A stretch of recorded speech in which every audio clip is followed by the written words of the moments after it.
The first time you use Google SketchUp, there's just one thing you have to do. Click Choose Templates, make sure Architectural Design Feet and Inches is selected, and click Start using SketchUp. First things first, a quick tour. Up here at the top of the screen, these are your tools. Right here in the middle, this is the modeling window. This is Sang. He's in every new model you make. And down here at the bottom, you've got information about the tools when you use them to make models in SketchUp. Okay, let's dive right in. I'm going to use the Rectangle tool to draw a rectangle on the ground. I just clicked once on the left and once on the right. Now we've got Sang standing in the middle of a rectangle. I'd like to turn the rectangle into a box, so I'm going to take the Push-Pull tool, looks kind of like a brown box with a red arrow coming out of the top, to click once on the rectangle and pull it up right around Sang. Now, I want to take this 3D box that I made and spin it around, so I'm going to use the Orbit tool. Looks like two blue arrows forming a ball. And when I click down and move my mouse around, you'll see that I can spin this thing around in 3D space. That's called orbiting.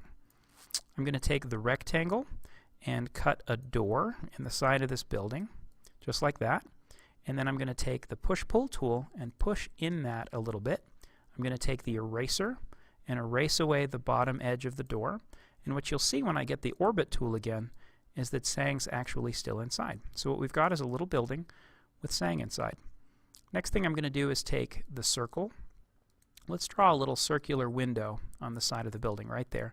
Let's do another one over on this side of the building, just like this. And what I'm going to do in this case is actually use the Select tool to select the circle that I drew, and then press the Delete key on my keyboard. And I'm going to do the same thing over here. Select and delete. And when I go up and get the Orbit tool, you'll see what happens. See? I've cut holes in the side of the building, just like that. Next thing I'm going to do is zoom out a little bit. This little magnifying glass up here is the zoom tool. Let's just zoom back. And I'm going to put a roof on this building. And the easiest way to do that, if you're new to SketchUp, is to use the Push-Pull tool right there. Click once on the roof and bring this up much taller than it was before. And then, let's see, I'm going to get the Orbit tool. Let's bring that up. I'm going to kind of spin this thing around so I can see this end of the building a little better. And I'm going to take the Line tool, looks like a little red pencil, click once on the top edge of my building, once down there, and then I'm going to click again where I clicked before, and then click down here. And then I'm going to use the Orbit tool to orbit down. Let's get the Push-Pull tool, click once on that triangle that I just made, push that back, orbit around, use the Push-Pull tool, let's push that back as well, and use the Orbit tool to see what we've made. So now we've got Sang inside a little building with a rectangular door, two circular windows, and a peaked roof. I think the next thing we need to do is add some materials. So I'm going to go back to my Select tool. That's a good neutral tool to go back to when you're not doing anything. And I'm going to go to the Window menu and choose Materials. Now, I'm in my little roofing materials palette here, but I'm going to click here and go up and look for brick. Now, just take that first brick texture, and my tool automatically turns into the Paint Bucket tool, which is up here. But when you click a texture, it automatically turns into the Paint Bucket. And I'm going to just click where I want to paint brick. So click there. Now, if I want to paint the other two sides of the house, I'm going to use the Orbit tool to just sort of spin myself around. Let's go back up to the Paint Bucket. Click and click. And I want to choose some, I think some nice shingles for the roof. So let's click on some shingles. Click there. Let's get that Orbit tool to just spin ourselves around again. Back to the Paint Bucket. Click there. And what we've got now is a little building with Sang and brick and a little roof made out of shingles.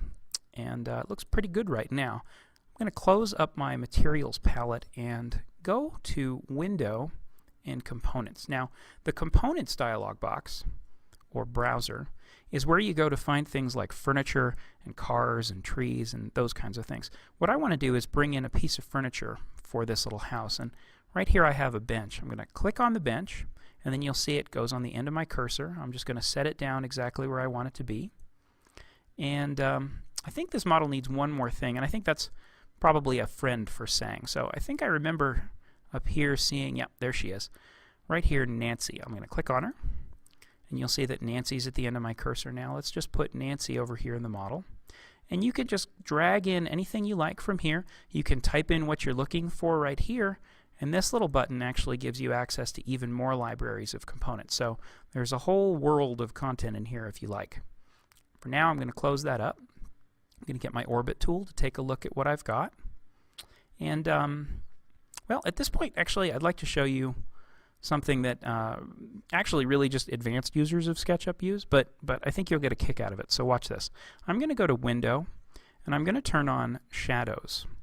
And the little Shadows dialog box opens. Now, if I click Display Shadows right there, and then I move the time slider back and forth, you see how the shadows are moving? I'm going to move the date slider as well. And that's because these two sliders are controlling the position of the sun in SketchUp, which changes the shape and the position of the shadows. And one of the things I realize is that Nancy over here is standing in the sun. So I think what I need to do is make something that'll provide her some shade. So I'm going to go up here to the Orbit tool. Let's go and use the rectangle. Let's just kind of draw a little rectangle on the side of the building, and I'm going to use push-pull again. Let's click once, and then I'm just going to pull this out so that it's on top of Nancy. I think I'm going to add a little support. That's funny that that's brick, because they don't usually make overhangs out of brick like that, but this isn't real, so I don't have to worry about it.